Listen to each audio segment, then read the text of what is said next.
kami dari kelompok 1 Larantuka akan mempresentasikan hasil kerja kami. Ada pepatah mengatakan, tak kenal maka tak sayang, maka izinkan kami untuk memperkenalkan diri. Saya Tresia Eufemia Lautapo. Di sini saya akan memaparkan materi mengenai sumber Yawis.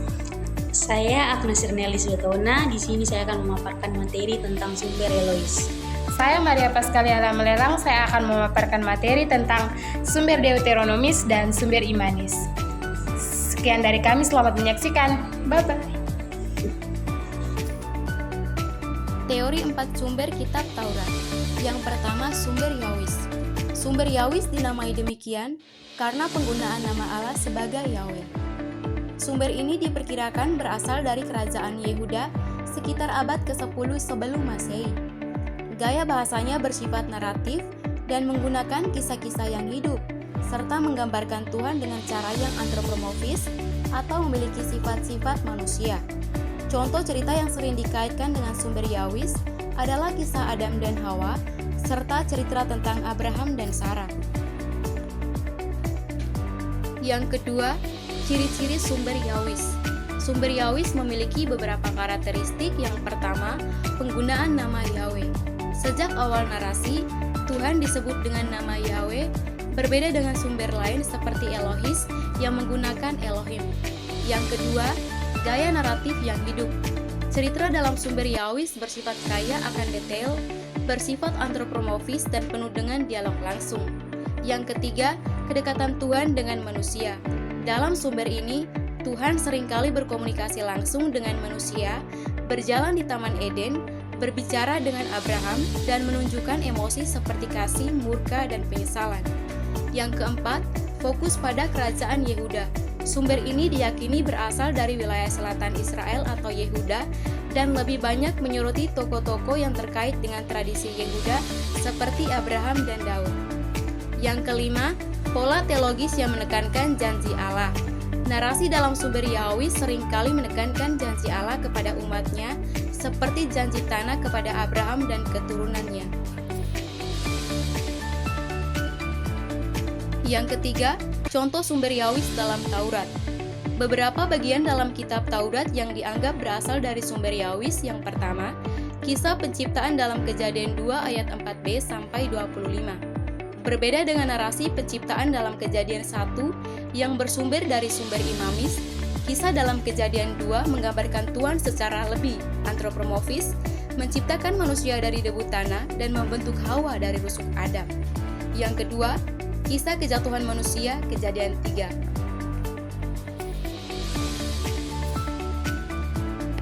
Tuhan berkomunikasi langsung dengan Adam dan Hawa setelah mereka makan buah dari pohon pengetahuan, menunjukkan kedekatannya dengan manusia.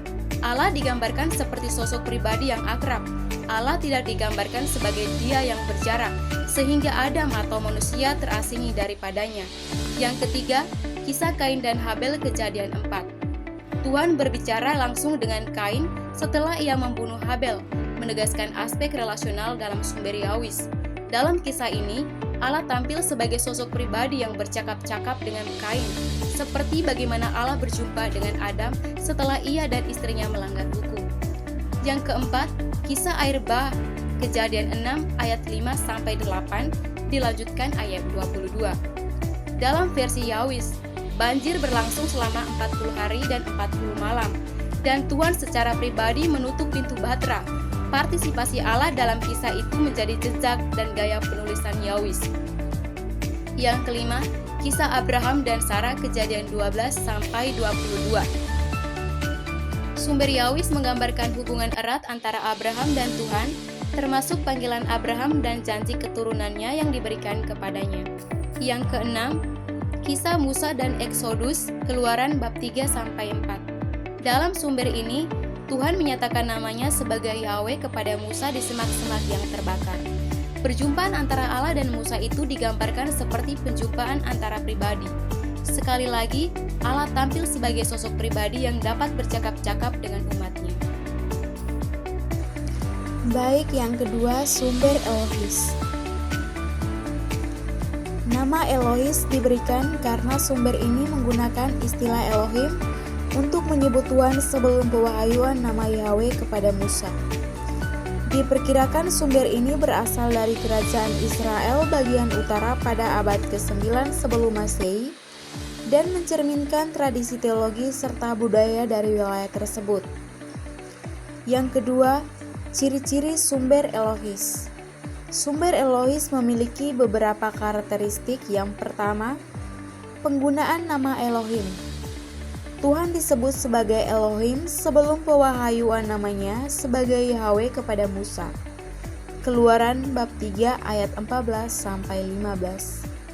Yang kedua, gaya naratif yang lebih jauh dari antropomorfisme. Berbeda dengan sumber Yahwis yang menggambarkan Tuhan secara antropomorfis atau seperti berjalan di Taman Eden, sumber Elohis lebih menekankan keagungan Tuhan yang tidak dapat dilihat langsung oleh manusia. Yang ketiga, penyampaian wahyu melalui mimpi dan perantaraan. Tuhan dalam sumber Elohis seringkali menyampaikan kehendak-Nya melalui mimpi, seperti mimpi Yusuf atau perantaraan malaikat dan nabi. 4. Fokus pada wilayah Israel Utara. Sumber ini mencerminkan tradisi yang berkembang di kerajaan Israel Utara dan menonjolkan tokoh-tokoh yang terkait dengan wilayah tersebut. Yang kelima, penekanan pada moralitas dan keadilan. Sumber Elohis menyoroti sifat Tuhan yang adil dan menekankan pentingnya kesetiaan terhadap perintahnya. Yang ketiga, contoh sumber Elohis dalam Taurat. Beberapa bagian dalam kitab Taurat yang dianggap berasal dari sumber Elohis. Yang pertama, kisah Abraham dan pengorbanan Ishak, Kejadian bab 22 ayat 1-19. Dalam sumber Elohis, Tuhan menguji Abraham dengan memintanya mengorbankan Ishak, dan seorang malaikat Tuhan campur tangan untuk mencegahnya. Yang kedua, kisah Yusuf, Kejadian 37-50. Narasi tentang Yusuf dan saudara-saudaranya banyak menggunakan penyampaian wahyu melalui mimpi yang menjadi ciri khas sumber Elohis. Yang ketiga, kisah Musa dan panggilan di semak yang terbakar. Keluaran bab 3 ayat 1-12. Dalam sumber Elohis, Tuhan menyatakan diri melalui perantaraan malaikat dan menyampaikan kehendak-Nya kepada Musa. Yang keempat, 10 perintah Allah, Keluaran 20. Sumber Elohis berkontribusi pada penyusunan hukum dan perintah Tuhan yang diberikan secara langsung kepada bangsa Israel melalui perantaraan Musa. Nah, yang berikut sumber Deuteronomis. Sumber Deuteronomis ini berasal dari kitab Ulangan. Dalam bahasa Yunani disebut Deuteronomion.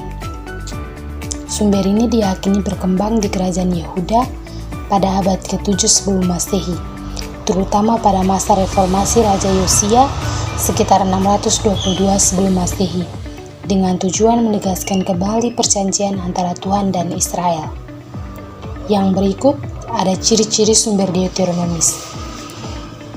Yang pertama, fokus pada kesetiaan kepada hukum Taurat. Sumber ini menekankan kepada kepatuhan umat Israel terhadap hukum Tuhan sebagai syarat utama bagi berkat dan kesejahteraan mereka. Yang kedua, ada penekanan pada perjanjian.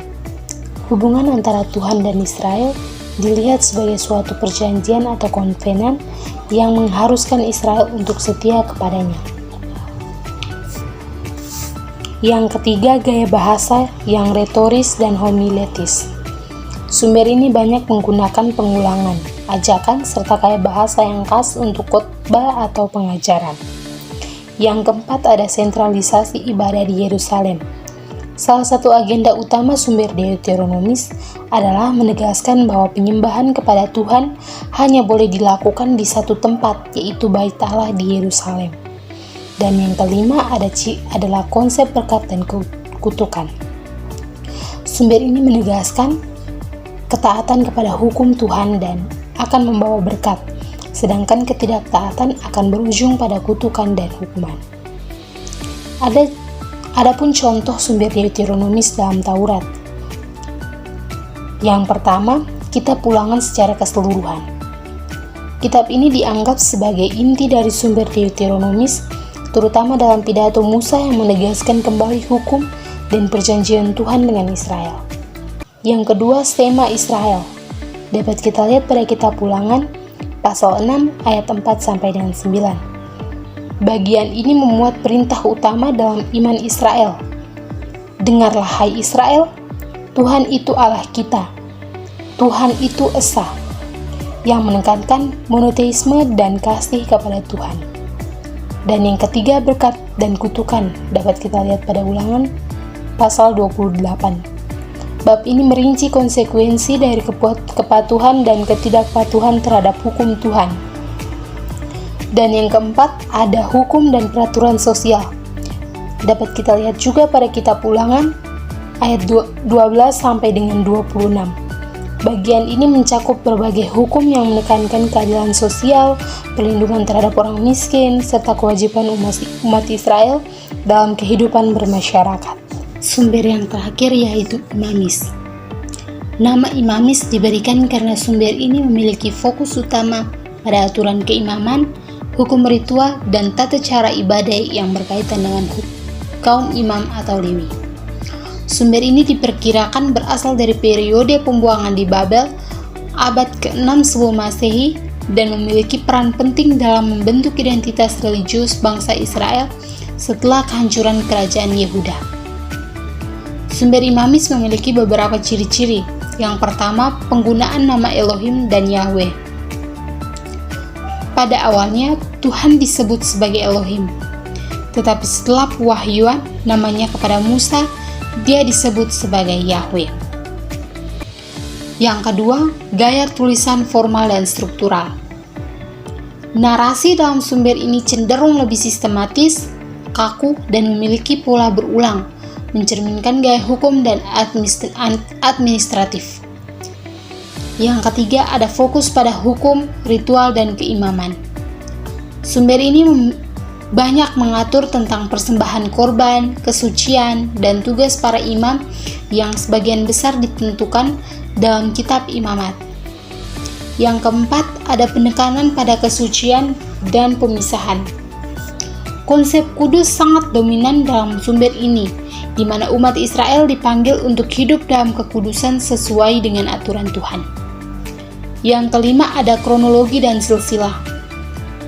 Sumber Imamis sangat memperhatikan daftar keturunan, tanggal, serta urutan peristiwa yang memberikan struktur yang jelas dalam sejarah Israel. Ada beberapa contoh sumber Imamis dalam kitab Taurat. Yang pertama, kisah penciptaan. Kisah penciptaan dapat kita lihat pada kitab Kejadian pasal 1 ayat 1 sampai 2 dilanjutkan dengan 4a. Berbeda dengan sumber Yahwis, sumber Imamis menggambarkan penciptaan secara terstruktur selama 6 hari dengan pola yang teratur dan diakhiri dengan hari Sabat sebagai hari perhentian. Yang kedua, hukum-hukum dalam kitab Imamat. Kitab Imamat hampir seluruhnya berasal dari sumber Imamis, terutama aturan mengenai korban, makanan halal dan haram, serta cara ibadah di kemah suci. Yang ketiga, ada aturan tentang kemah suci dan pakaian imam. Dapat kita lihat pada kitab Keluaran ayat 25 sampai 31 dilanjutkan dengan 35 sampai dengan 40. Bagian ini menjelaskan secara rinci bagaimana kemah suci harus dibangun dan bagaimana para imam harus berpakaian dalam ibadah. Yang keempat, kitab Bilangan. Kitab Bilangan ini dapat kita lihat pada bagian-bagian tertentu. Beberapa bagian dalam kitab Bilangan yang berkaitan dengan sensus bangsa Israel serta aturan ibadah berasal dari sumber Imamis. Yang kelima, ada sabda Tuhan kepada Musa di Gunung Sinai. Bagian yang berisi aturan hukum yang diberikan langsung kepada Musa dalam bentuk hukum tertulis sering dikaitkan dengan sumber Imamis.